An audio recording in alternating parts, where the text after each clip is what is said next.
चलिए अब शुरू करते हैं तीसरा अध्याय उपयोगिता।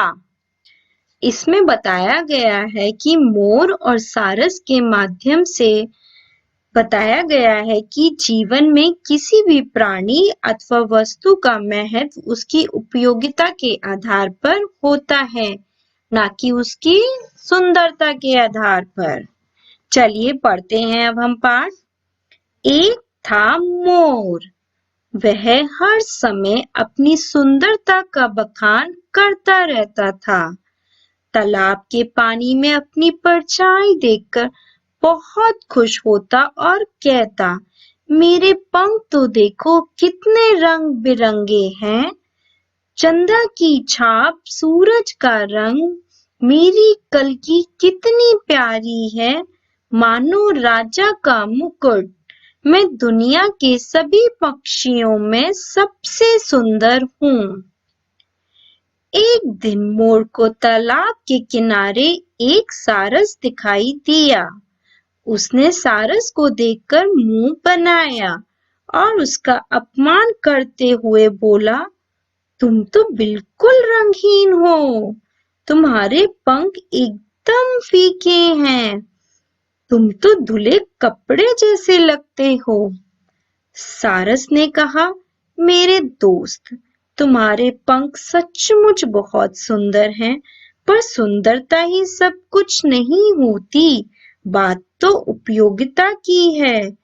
तुम अपने पंखों से ऊंची उड़ान नहीं भर सकते, जबकि मैं आसमान में बहुत ऊंचा उड़ सकता हूँ। देखो। ऐसा कहकर सारस उड़ता हुआ आकाश में बहुत ऊपर चला गया। मोर धरती पर खड़ा टुकुर टुकुर उसे देखता रह गया। चलिए अब करते हैं हम शब्दार्थ। बखान करना का मतलब गुण गाना। रंगहीन मतलब जिसमें रंग ना हो। उपयोगिता मतलब किसी वस्तु का महत्व होना। चलिए अब आते हैं हम अभ्यास कार्य पर।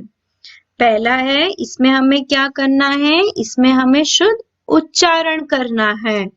सुंदरता, परछाई, तालाब, कलगी, दोस्त, अपमान, उपयोगिता।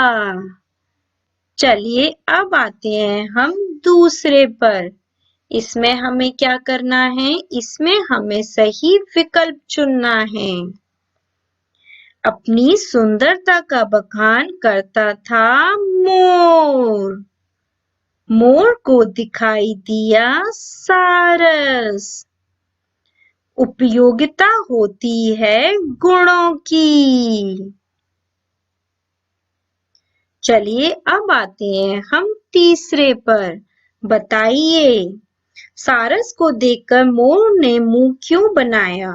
सारस को देखकर मोर ने मुंह इसलिए बनाया क्योंकि सारस सफेद रंग का रंगहीन था और उसके पंख एकदम फीके थे।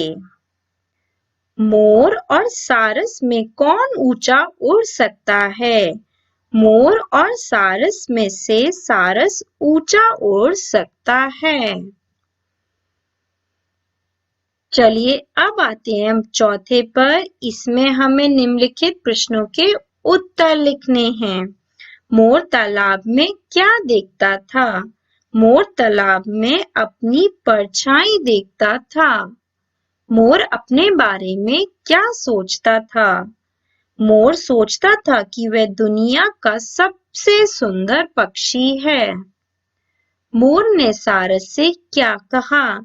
मोर ने सारस से कहा कि वह बिल्कुल रंगहीन है, उसके पंख एकदम फीके हैं। मोर सारस को टुकुर टुकुर क्यों देखता रह गया? मोर सारस को टुकुर टुकुर देखता रह गया क्योंकि वह उड़ता हुआ आकाश में बहुत दूर चला गया। चलिए अब आते हैं हम पांचवे पर। इसमें हमें क्या करना है? इसमें हमें रिक्त स्थानों की पूर्ति करनी है। मोर के पंख रंग बिरंगे होते हैं। सारस का शरीर धुले कपड़े जैसा दिखता है। किसी भी चीज की उपयोगिता जरूरी है, सुंदरता नहीं। मोर हमारा राष्ट्रीय पक्षी है। मोर सारस को टुकुर टुकुर देखता रह गया। चलिए अब आते हैं हम छठे पर। इसमें हमें बताना है कि यह लाइन किसने कही। मेरे पंख तो देखो कितने रंग बिरंगे हैं। मोर ने सारस से कही है ये लाइन। मैं आसमान में बहुत ऊंचा उड़ सकता हूँ, सारस ने कहा है ये।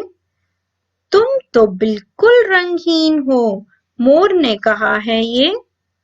बात तो उपयोगिता की है, सारस ने कहा है ये। चलिए अब आते हैं हम भाषा ज्ञान पर। शुरू करते हैं हम पहला। इसमें हमें क्या करना है? इसमें हमें विलोम शब्द लिखने हैं। सुंदर का विलोम क्या होगा? कुरूप। खुश का दुख। राजा का रंग। मान का अपमान। आसमान का धरती। ऊंची का नीची। चलिए अब आते हैं हम दूसरे पर। इसमें जो शब्द लिखे गए हैं वो गलत वर्तनी में लिखे गए हैं। आपको उनकी वर्तनी सही करके लिखनी है। चलिए अब आते हैं हम तीसरे पर। इसमें हमें क्या करना है? इसमें हमें लिंग बदल कर लिखना है। गाय का बैल। मोर का मोरनी। शेर का शेरनी। बकरा का बकरी। बंदर का बंदरिया। चूहा का चूहिया। इस तरीके से आपको लिंग बदल कर लिखना है। चलिए अब आते हैं हम चौथे पर। इसमें क्या करना है? नीचे शब्द दिए गए हैं, उससे आपको वाक्य बनाने हैं। सुंदरता। मोर को अपनी सुंदरता पर बहुत घमंड था। अपमान। हमें किसी का अपमान नहीं करना चाहिए। आसमान। चिड़िया आसमान में उड़ रही है। उड़ान। सारस ने अपने पंखों से बहुत ऊंची उड़ान भरी। आप कोई भी वाक्य बना सकते हैं इन शब्दों का प्रयोग करके। चलिए अब आते हैं हम क्रियात्मक कार्य पर। इसमें विभिन्न जंतुओं के चित्र दिए गए हैं। इन चित्रों को आपको रंग भरना है व इन्हें पूरा करना है।